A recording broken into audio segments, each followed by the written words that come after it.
এক আকাশ ভালোবাসার পরেও, কোনো কমতি না রাখার পরেও যে মানুষটা আপনার সাথে আর সম্পর্কটা মানিয়ে নিতে চাইছে না, তার থেকে বরং সুন্দর করে বিদায় নিন।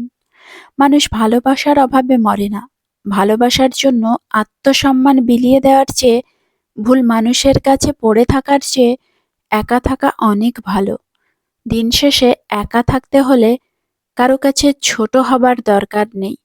নিজের আত্মসম্মানে আঘাত করার দরকার নেই। আত্মসম্মান ধরে রাখতে শিখুন। সবসময় মনে রাখবেন, সৌন্দর্য মানুষের মনোযোগ আকর্ষণ করে, আর ব্যক্তিত্ব মানুষের হৃদয় ছুঁয়ে যায়। যে মূল্য দেয় না, তার কাছে বেহায়া হবার চেয়ে নিজের আত্মসম্মান নিয়ে বেঁচে থাকা অনেক ভালো। একদিন সোনা লোহাকে বলল, আমাদের দুজনকে লোহার হাতুড়ি মারা হয়, কিন্তু তুমি এত চেঁচাও কেন? লোহা তখন বলল, নিজেকে যখন নিজেরই কেউ মারে, তখন ব্যথা অনেক বেশি হয়। নির্দিষ্ট কারোর সাথে প্রতিদিন দীর্ঘ সময় ধরে কথা বলতে নেই। এতে মায়া বাড়ার সাথে কষ্টও বাড়ে।